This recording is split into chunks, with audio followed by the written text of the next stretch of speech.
नाम सैयद जाफ़र हुसैन। मैं Elizabeth high school and junior college में हिंदी अध्यापक हूँ। आज हम 8वीं कक्षा का 10वां पाठ जब सैनवा ने बोलने सीखा, ये पाठ के बारे में देखेंगे। इसके लेखक है प्रदीप तिवारी। पहले इसका प्रस्तावन क्या है देखिए। मैं सैनवा हूँ, तुम्हारा अतीत कहता हूँ, तुम्हारे वर्तमान में रहता हूँ, तुम्हारा भविष्य गढ़ता हूँ, तुम्हारी कथा से तुम्हारी व्यथा से तुम्ही से तुम्हारा मन हराता हूँ। कल्पना हूँ मगर हकीकत कहता हूँ। मैं सिनेमा हूँ, तुम्हारा अतीत कहता हूँ। मैं सिनेमा हूँ, तुम्हारे बारे में कहता हूँ, तुम्हारे अतीत के बारे में मालूमात करता हूँ, तुम्हारे वर्तमान में रहता हूँ, तुम्हारे साथ साथ रहता हूँ। वर्तमान में यानी साथ साथ रहता हूँ, गुजरे तो उसमें भी रहता, साथ में भी रहता हूँ। तुम्हारा भविष्य गढ़ाता हूँ, आपका फ्यूचर भी गढ़ाता हूँ। तुम्हारी कथा से तुम्हारी व्यथा से, तुम्हारी कहानी से, तुम्हारी हकीकत से, तुम्हारी परेशानी से, तुमसे ही तुम्हारा मन हराता हूँ, तुम्हारे से तुम्हारा दिल हराता हूँ। कल्पना हूँ, खाली सोच हूँ, मगर हकीकत कहता हूँ। लेकिन हकीकत क्या चीज़ है वो देता हूँ। ये इसका प्रस्तावन। अब अपन पाठ में जाएंगे। वे सभी सजीव है, सांस ले रहे हैं, 100% बोल रहे हैं। 78 मुर्दे इंसान जिंदा हो गए हैं, उनको बोलते बातें करते देखो। देश की पहली सावक फिल्म आलम आरा के पोस्टर पर विज्ञापन की ये पंक्तियां लिखी हुई थी। पहला पिक्चर बोलने वाला यानी टाकी मूवी में आलम आरा पहला पिक्चर है। इसके पोस्टर पे क्या लिखे हुआ है? वे सभी सजीव हैं, वो पूरे जिंदे हैं, सांस ले रहे हैं, जिंदे है, सांस ले रहे हैं, 100% बोल रहे हैं, 100% उन लोग बातचीत कर रहे हैं। 78 मुर्दे इंसान जिंदा हो गए, 78 मुर्दे इंसान जिंदा हो गए, उनको बोलते बातें करते देखो। उन लोग जो बातें कर रहे हैं, उन लोग जो बोल रहे हैं वो देखिए। बल्कि जो पहली बोलती फिल्म यानी टाकी मूवी आलम आरा है, उसके पोस्टर के पर ये विज्ञापन है। यानी पहला पिक्चर टाकी था आलम आरा। 14 मार्च 1931 की वो ऐतिहासिक तारीख भारतीय सिनेमा में बड़े बदलाव का दिन था। 14 मार्च 1931 हिस्ट्री में सबसे पहले भारतीय सिनेमा में ये बदलाव का पहला दिन था। क्योंकि पहले टाकी फिल्म नहीं थे, उसके बाद टाकी यानी पहले मुख्य फिल्म यानी खाली इशारों से मुख्य फिल्म थी, उसके बाद बातचीत किया है। इसी दिन पहली बार भारत के सिनेमा ने बोलना सीखा था। इसी बार यानी 1931 मार्च 14 को पहली बार सिनेमा बोलना सीखा। हालांकि वो दौर ऐसा था कि जब मुख्य सिनेमा लोकप्रियता को शिखर पर थे। जब ऐसा दौर था, खाली जो मुख्य सिनेमाएं हैं वही लोकप्रियता थे। पहली बोलती फिल्म जिस साल प्रदर्शित हुई, उसी साल कई मुख्य फिल्में भी विभिन्न भाषाओं में बनी, मगर बोलती फिल्म का नया दौर शुरू हो गया था। पहली बोलती फिल्म जो साल शुरू हुई थी, आई थी, उसी साल कई मुख्य फिल्में भी आए थे, लेकिन बोलती फिल्म का नया दौर जब भी शुरू हुआ। पहली बोलती फिल्म आलम आरा बनाने वाले फिल्मकार थे आदिशेर एम ईरानी। पहली फिल्म बनाने वाले, बोलती फिल्म बनाने वाले कलाकार थे आदिशेर एम ईरानी।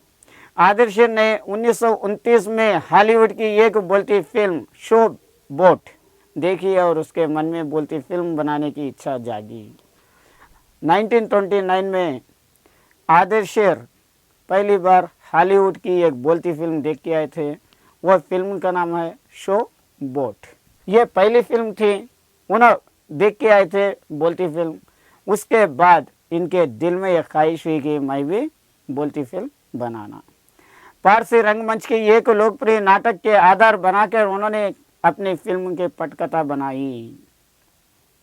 पारसी के जो ड्रामे हुए डालने वाले, रंगमंच करने वाले, लोकप्रिय एक नाटक, एक ड्रामा लेके उसे वो आधार बना के उसकी एक कहानी बना के फिल्म बनाए।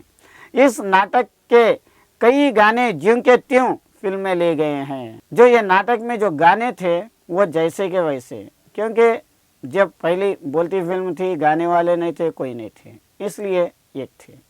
एक इंटरव्यू में आदेशिर ने उस वक्त कहा था, हमारे पास कोई संवाद लेखक नहीं था, गीतकार नहीं था, संगीतकार नहीं था, इन सब की शुरुआत होनी थी। जब आदर्श इंटरव्यू में बोले थे, आदर्श हमारे पास कोई संवाद यानी बातचीत करने वाला नहीं था, या डबिंग करने वाला नहीं था, गीतकार भी नहीं था, संगीतकार भी नहीं था, लेकिन सबके बराबर इसकी शुरुआत होनी थी।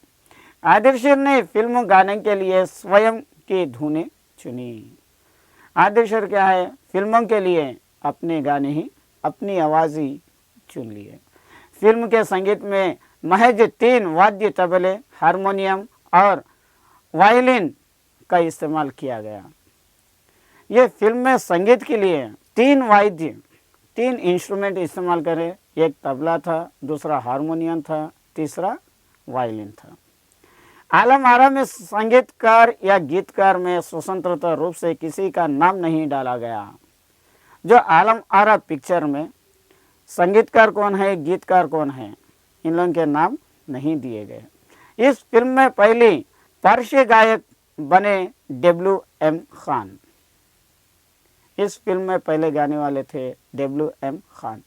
पहला गाना था दे दो खुदा के नाम पर प्यारे, अगर देने की ताकत है, दे दे खुदा के नाम पर प्यारे, अगर देने की ताकत है। ये पहला गाना आलम आरा में था।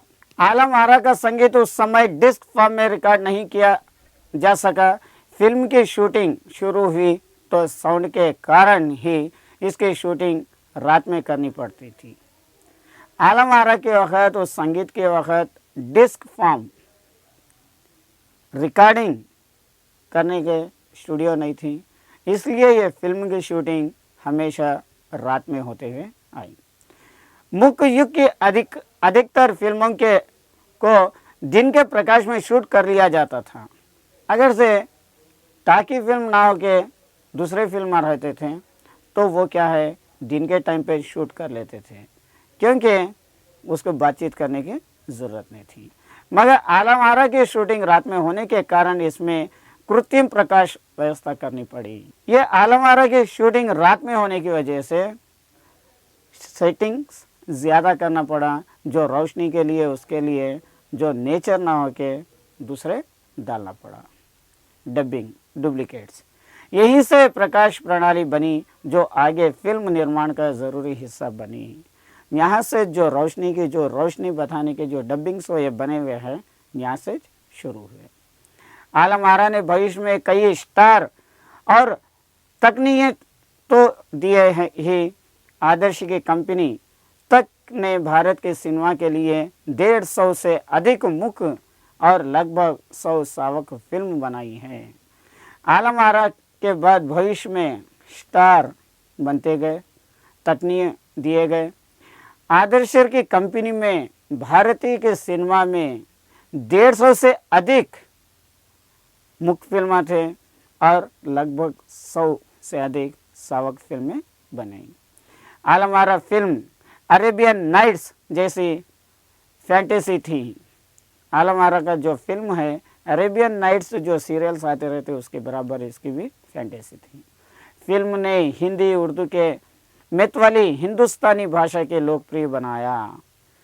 ये जो फिल्म है हिंदी और उर्दू मिक्सअप करते हुए हिंदुस्तानी की भाषा में लोकप्रिय बनाया। इसमें गीत, संगीत तथा नृत्य को अनोखा संयोजन थे। इसमें गीत संगीत और के गीत डांस ये सब अनोखे थे। फिल्म की नायिका जुबेदा थी, नायक थे विठल। ये फिल्म में हीरोइन थी जुबेदा और हीरो थे विठल। वे उस दौर के सर्वाधिक पारिश्रमिक पाने वाले स्टार थे। जो विठल है उन्हें वो ज़माने में अच्छे मशहूर फिल्म स्टार थे। उसका चयन को लेकर भी एक किस्सा काफ़ी चर्चित है। उसको लेने के बाद, विठल को ये पिक्चर में लेने के बाद उसके बारे में एक चर्चा भी होती गई। विठल को उर्दू बोलने में मुश्किल आती थी, विठल को उर्दू बोलने नहीं आता था। पहले उनका बतौर नायक चयन किया गया, मगर इसी कमी के कारण उन्होंने हटाकर उसकी जगह महबूब को नायक बना दिया गया। यह उर्दू उसको बोलने नहीं आने की वजह से ये नायक को वहाँ से हटा दे के दूसरे स्टार को लिए, उसका नाम था महबूब। विठल नाराज़ हो गए और अपना हक पाने के लिए उन्होंने मुकदमा कर दिया। ये बात से विठल नाराज़ हो गए और इनके पर केस डाल दिया। उस दौर में उनका मुकदमा मोहम्मद अली जिन्ना ने लड़ा, जो तब के मशहूर वकील हुआ करते थे। वो ज़माने में फिल्म आलम आरा के ज़माने में जो इन्हों मुकदमा डाले थे, ये मुकदमा मोहम्मद अली जिन्ना जो वकील थे उन्होंने लड़े। विठल मुकदमा जीते और भारतीय की पहली बोलती फिल्म के नायक बने। और विठल क्या है, मुकदमा जीत लिए और बोलती फिल्म के नायक हीरो बन गए। उनकी कामयाबी आगे भी जारी रही। उनकी जो ये कामयाबी थी आगे भी जारी थी। मराठी और हिंदी फिल्मों में वे लंबे समय तक नायक और स्टंटमैन के रूप में सक्रिय रहे। इन्होंने हिंदी और मराठी फिल्मों में हीरो भी थे और स्टंट मास्टर के रूप में भी इन्हों काम करते थे। इसके अलावा आलम आरा में सोहराब मोदी, पृथ्वीराज कपूर, याकूब और जगदीश सेठी जैसे अभिनेता भी मौजूद रहे। आगे चलकर जो फिल्मोद्योग के प्रमुख स्तंभ बने। आलम आरा के पिक्चर में सोहराब मोदी थे, पृथ्वीराज थे, याकूब और जगदीश सेठी ये एक्टर्स थे और फिल्मोद्योग में इन लोग एक प्रमुख स्तंभ पिलर बने हुए थे। ये फिल्म 14 मार्च 1931 को मुंबई के मैजेस्टिक सिनेमा में प्रदर्शित हुआ। ये फिल्म पहली बार 14 मार्च 1931 में मुंबई के मैजेस्टिक सिनेमा हॉल में शुरू हुआ। फिल्म 8 सप्ताह तक हाउसफुल चली और भीड़ इतनी उमड़ी थी कि फिल्म के लिए नियंत्रण करना मुश्किल हो जा करता था। ये 8 हफ्तों तक हाउसफुल चलते हुए गई। पब्लिक बहुत सारी आगे देखते गई। ये पब्लिक को कंट्रोल करना बहुत मुश्किल हो रहा था। समीक्षकों ने इसे भड़कीली फैंटेसी फिल्म करार दिया था, मगर दर्शकों के लिए यह फिल्म एक अनोखा अनुभव थी। जो देखने वाले या समीक्षा करने वाले उन लोग तो बोले थे कि यह फिल्म भड़कीली फिल्म है, सबको भड़का दे रही बोले थे, लेकिन पब्लिक के मन में ये फिल्म तो एक अनोखा अनुभव दे रही थी। ये फिल्म 10,000 फुट लंबी थी और इसे 4 महीने की कड़ी मेहनत से तैयार किया गया था। ये फिल्म क्या है, 10,000 फुट लंबी थी और इसे 4 महीने टाइम लेके तैयार किए गए। सावक फिल्मों के लिए पौराणिक कथाएं, पारसी रंगमंच के नाटकें, अरबी प्रेम कथाओं को विशेष के रूप में चुना गया। ये जो सावक बोलती फिल्म है उसके लिए पौराणिक कहानियाँ और पारसी के रंगमंच के नाटक और अरबी के प्रेम कहानियाँ ये लिए गए थे। इसके अलावा कई सामाजिक विषयों वाली फिल्में भी बनी। इसके अलावा समाज सुधार के लिए जो फिल्म है वो भी बने। ऐसी ही एक फिल्म थी खुदा की शान। इसमें ऐसी एक फिल्म थी खुदा की शान।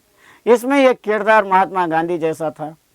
इसमें एक किरदार एक आर्टिस्ट गांधी के जैसा था। इसके कारण सावक सिनेमा को ब्रिटिश प्रशासन की तीखी नज़र का सामना करना पड़ा।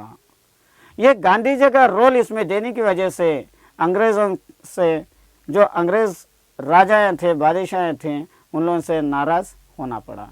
सावक सिनेमा के नए दौर की शुरुआत करने वाले निर्माता निर्देशक आदिश्वर इतने विनम्र थे कि जब 1956 में आलम आरा के प्रदर्शन के 25 वर्ष पूरे होने पर उन्होंने सम्मानित किया गया और उन्हें भारतीय सावक फिल्म का पिता कहा गया, तो उन्होंने उसे मौके पर कहा था, पहले देखिए यहाँ पे, सावक सिनेमा के शुरुआत करने वाले थे निर्देशक आदिश्वर।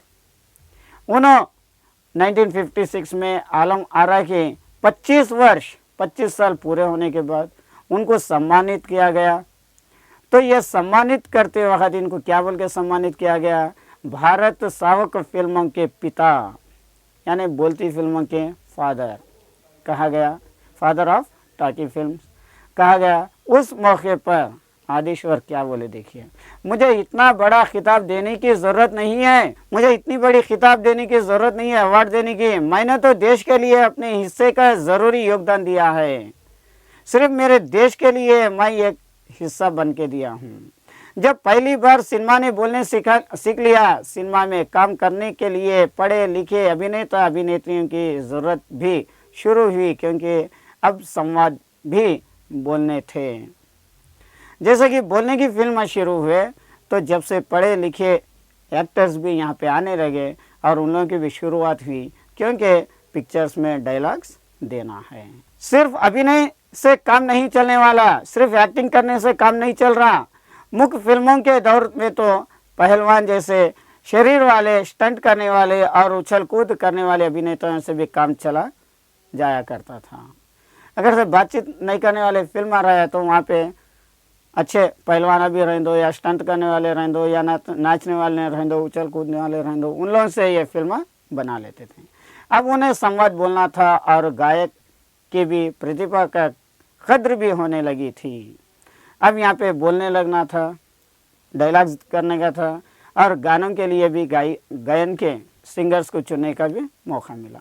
इसलिए आलम आरा के बाद आरंभिक सावक दौर की फिल्मों में कई गायक अभिनेता बड़े पर्दे पर नज़र आने लगे। ये आलम आरा के बाद कई सारे गाने वाले भी ये पर्दों पे नज़र आने लगे। हिंदी उर्दू भाषाओं का महत्व बढ़ा।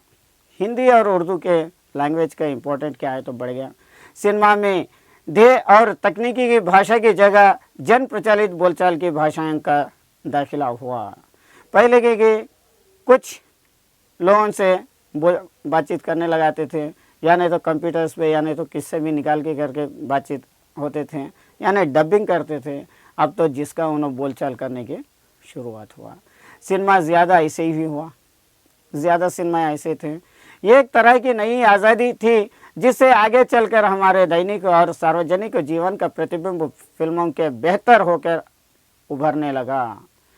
ये आज़ादी के बाद ये फिल्म आगे चल के सार्वजनिक रूप से बेहतर होने लगे। अभिनेताओं को लोकप्रियता का असर और दौर के दर्शकों पर भी खूब पड़ रहा था। अभिनेताएं यानी एक्टर्स और हीरोइंस के लिए भी, उन लोगों भी मशहूर होने के लिए उनका भी असर ज़्यादा पड़ रहा था। माधुरी नाम की फिल्म में नायक सुलोचना की हेयर स्टाइल उस दौर में औरतों में लोकप्रिय थी। माधुरी पिक्चर में जो हीरोइन है सुलोचना, उसकी जो हेयर स्टाइल है वह औरतों को पसंद आई थी। औरतें अपने केश सज उसी तरह कर रही थी। औरतें के अपने बालों उसी तरीके से सजा रहे थे।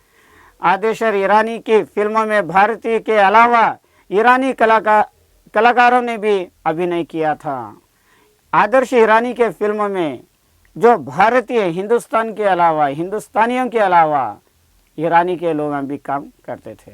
स्वयं आलम आरा भारत के अलावा श्रीलंका, बर्मा और पश्चिम एशिया में भी पसंद की गई। आलम आरा हिंदुस्तान के अलावा श्रीलंका में, बर्मा में और पश्चिम एशिया में भी इसे पसंद किया गया। भारतीय सिनेमा के जनक फाल्के को सावक सिनेमा के जनक आदर्श ईरानी की उपलब्धि को अपनाना ही था। भारतीय सिनेमा के जनक जो स्टार्टिंग कर रहे थे, जो सावक सिनेमा के जो आदर्श ईरानी को अपनी उपलब्धि का अपनाना ही पड़ा था, क्योंकि वहाँ से सिनेमा का एक नया युग शुरू हो गया था, क्योंकि यहाँ से ये फिल्मों का बातचीत करने के फिल्मों का एक नया दौर शुरू हुआ था। ये था पाठ जब सिनेमा बोलना सीखा। ये पाठ था। आज के लिए ये पाठ यहाँ पे समाप्त।